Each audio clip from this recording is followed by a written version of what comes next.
एक ज्योतिषी ने ऐसा क्या कहा कि बेटे के कान खड़े हो गए।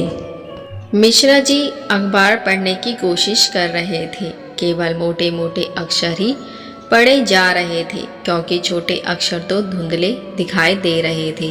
दरअसल कुछ हफ्ते पहले नज़र का चश्मा गलती से टूट गया था। बेटे को कई बार बोला था, लेकिन वह हमेशा भूल गया और कहकर बात टाल देता था। मिश्रा जी अखबार पढ़ रहे थे कि उनका बेटा रमेश ऑफिस से आया और आश्चर्य की बात थी कि वह अपने साथ बापूजी का चश्मा भी लेकर आया था। यह देखकर मिश्रा जी बहुत खुश हो गए। इतना ही नहीं, आज इतने साल बाद रमेश ने बापूजी से पूछा कि रात के खाने में क्या खाना पसंद करेंगे।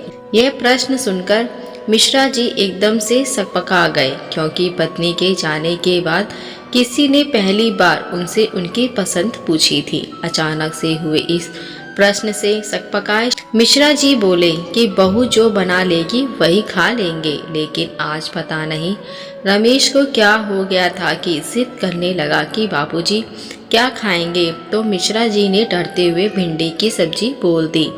दूसरे कमरे से झांकती संगीता रमेश के इस व्यवहार को देखकर आश्चर्यचकित भी थी और गुस्से में भी। बापूजी से 10 मिनट मीठी बातें करके जब रमेश अपने कमरे में आया तो सविता ने प्रश्नों के बौछार कर दिए। कहने लगी, तुम तो इस हफ्ते बापूजी को वृद्धाश्रम छोड़कर आने वाले थे, तो अचानक से इतना प्यार कैसे उमड़ पड़ा। उनका चश्मा भी बनवा दिया और सब्जी भी उनकी पसंद की बनवाई जा रही है। आगे हो क्या गया है तुम्हें? संगीता ने गुस्से में पूछा।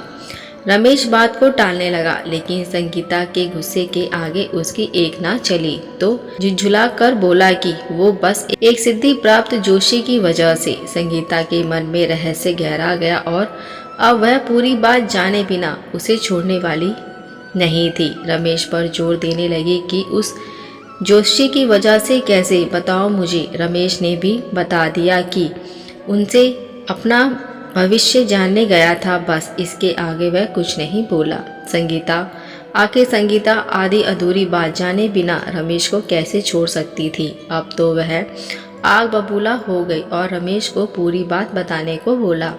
रमेश भी जान चुका था कि वह अब बात बतानी ही पड़ेगी, लेकिन बस एक पंक्ति में उसने अपनी बात कह दी और पूरी बहस वहीं समाप्त हो गई। रमेश ने संगीता को बताया कि जोशी ने मेरे भविष्य के बारे में बताया है कि तुम्हारा भविष्य बिल्कुल वैसा ही होगा जैसे तुम्हारे पिताजी का है।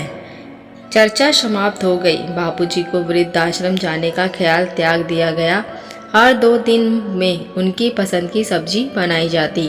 बहू अब कड़वे शब्द बोलने से हिचकिचाती, तो वहीं रमेश भी ऑफिस से आकर 10 मिनट मिश्रा जी के पास बैठने लगा था। अपने माता पिता का सम्मान कीजिए और उनकी सेवा कीजिए। आशा करती हूँ ये कहानी आपको अच्छी लगी होगी। अगर अच्छी लगी हो तो मेरे चैनल को सब्सक्राइब, लाइक, शेयर ज़रूर करें। अब मिलते हैं नई कहानी के साथ। देखने और सुनने के लिए धन्यवाद। Please subscribe to my channel.